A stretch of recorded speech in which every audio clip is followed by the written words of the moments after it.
So we've talked about the 33rd team. It's a really awesome media outlet where it's former executives, coaches, and players doing up some content, and it's from an insider's perspective, and it's a little bit inside baseball, inside football, whatever. But so they did up their power rankings, and they separated the teams into tiers, and the Vikings checked in as a fifth-year team labeled as a wild card possibility. So obviously that's insulting, but also my conspiratorial mind says that, Rick Spielman does content for the 33rd team. Maybe he had some editorials like, hey, you know the guy who replaced me? Yeah, they suck. Probably not. Rick's above that.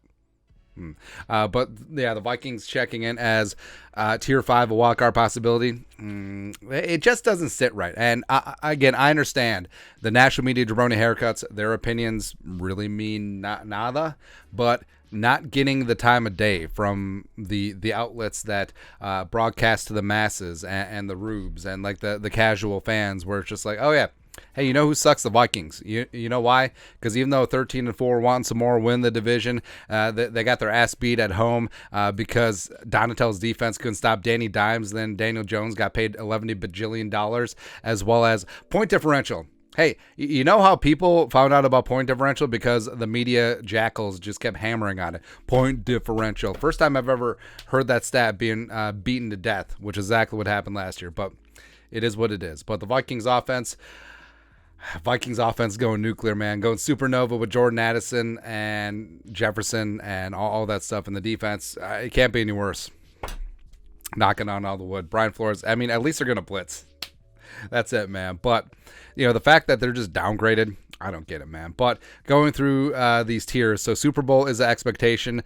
Chiefs, Eagles, Bengals, and Bills. That's fair. Although I feel like the Bills may be a little bit overrated, but tier 2, second tier contenders, Niners. If they can figure out who's going to play quarterback, because it's probably not going to be Brock Purdy to start, even though he went 7-1.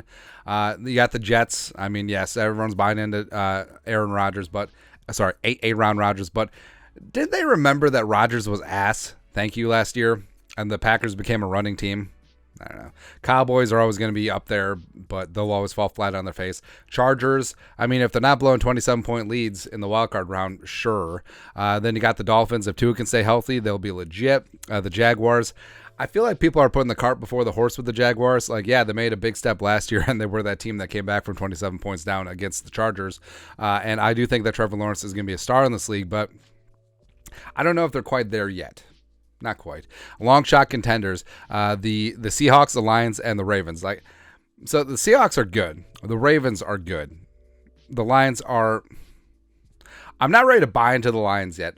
I'm really happy that at least the 33rd team didn't put the Lions in the second tier contenders category, because I feel like ESPN or NFL Network would have certainly done that, because you look at power rankings around the league where it's like Lions are top 7, Lions are top 5 in a couple of them, where it's just...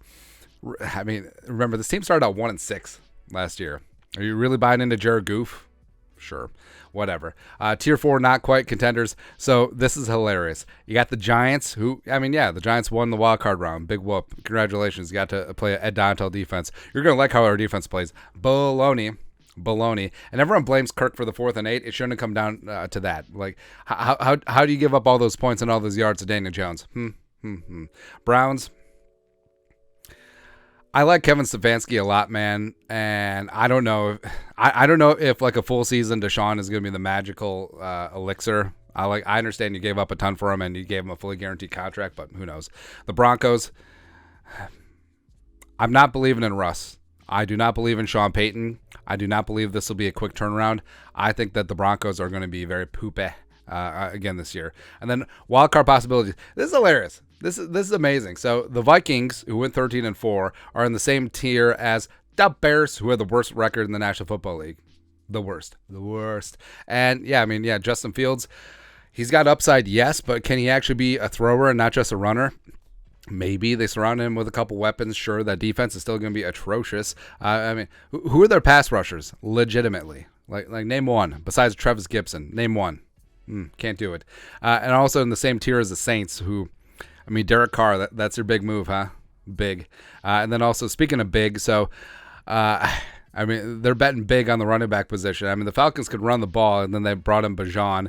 They're trying to build around Desmond Ridder. Will he be able to get the ball to Drake London and Kyle Pitts? Who knows? Steelers, I'm not buying Kenny Pickett. The Patriots, I'm certainly not buying Mac Jones.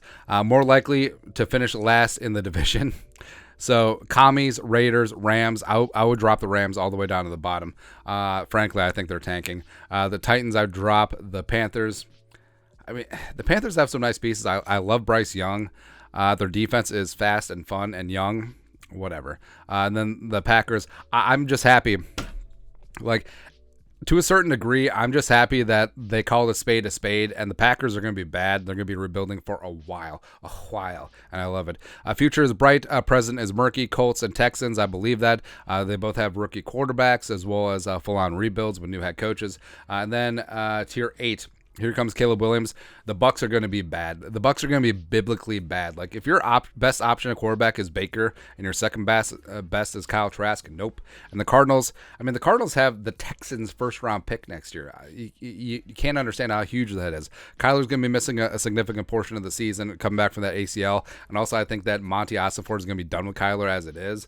So I think that it's going to be a hard reset in the desert. Probably the same thing with the Bucs. So we'll just go from there. But to a degree, they got most of these right.